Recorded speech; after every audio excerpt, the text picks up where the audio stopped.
Hi, and welcome to another video for Book Club Party Central. In this video, I will show you ideas to enhance your book club meeting for the book Turn of Mind by Alice LaPlante. I will put a link down below for the book's Goodreads page so that you can read more about it, as well as a WorldCat link so that you can find it at a library near you if you haven't read it. Full disclosure, this video may contain spoilers, so you may want to come back after you have read the book. At the time my book group met, COVID restrictions were just loosening up in my area, so I wanted to come up with a plan that would give me the most flexibility. I came up with an idea that would work for a socially distanced outdoor meeting, a virtual meeting, and/or a socially distanced indoor meeting. So for the menu, I want to select items that wouldn't need to be warmed up and would stay fresh in a cooler. Pulling in the theme of the book, I selected recipes that promote brain health. I will explain how each menu item accomplishes this in more detail later on. Most of the recipes for this meeting came from the book, The Alzheimer's Prevention Cookbook by Dr. Marwan Sabbagh and Bo Macmillan. You will find a link in the description below for more information on the book. The first recipe I made was spaghetti squash with caramelized onion and tomato. According to the authors, spaghetti squash is a ingredient for brain health. This is due to it being low in saturated fat and being an excellent source of vitamin C, niacin, vitamin B6, and pantothenic acid. I started with this recipe because the spaghetti squash will need to cool to room temperature after it is removed from the oven. After I put the spaghetti squash in the oven, I started on the second recipe, curry chicken salad sandwiches. The author states that the turmeric that is in the curry powder is a potent antioxidant spice. That being said, because of my aversion to spicy food, I added a smidge less curry powder than the recipe called for, about a half a teaspoon, and relied on the sweetness of the mango chutney to level out the rest of the spiciness. I also nicked the Tabasco sauce. Time saving tip. Check with your local store to see if they sell pre-cooked shredded chicken. At my store, I found mine in the deli section.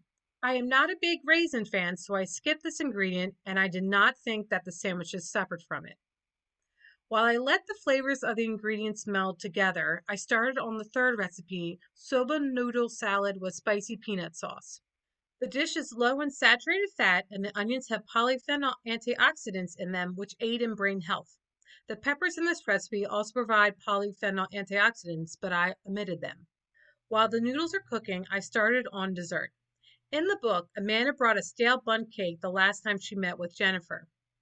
Keeping with the theme of brain health, I made a golden saffron orange bundt cake.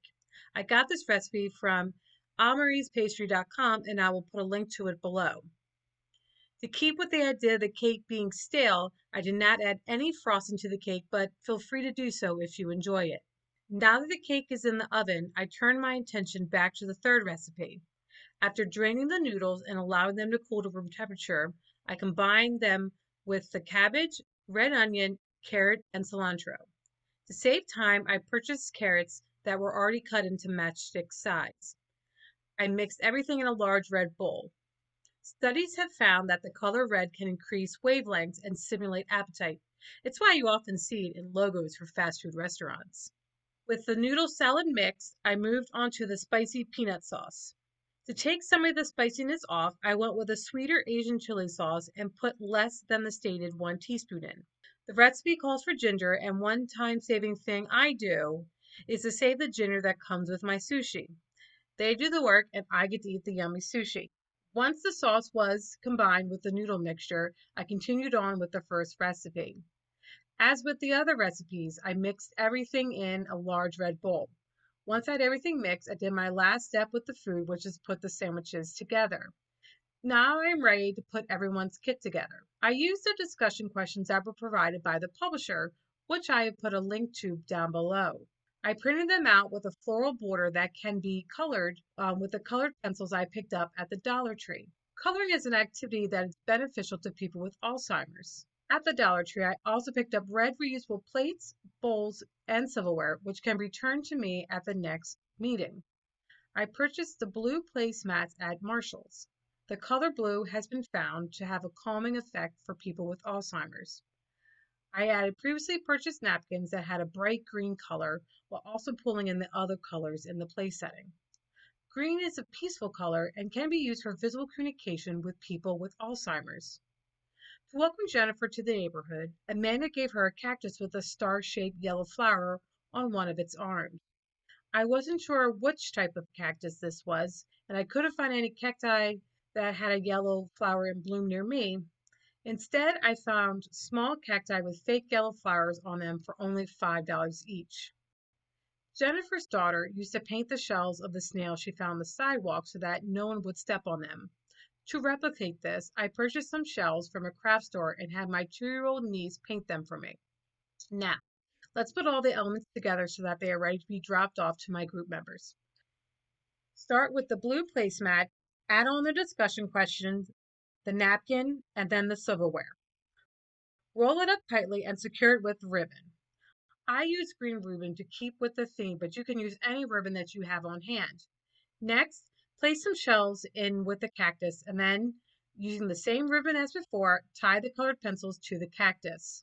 I put the food items in square Tupperware. The containers will be returned to me along with the dishes at the next meeting. Placing them down first, I stack the plate and then the bowl on top. Place the rolled placemat and the cactus on the plate as well. Tie everything together and you are ready to drop these off at each member's home. If you would like to wear something that goes along with the theme of the book, consider wearing a blue dress with black flats. This is what Jennifer found to wear in Amanda's house. Thank you for watching. If you use any of these ideas at your meeting or have other ideas, please share them below. I would love to hear them. See you at the next meeting.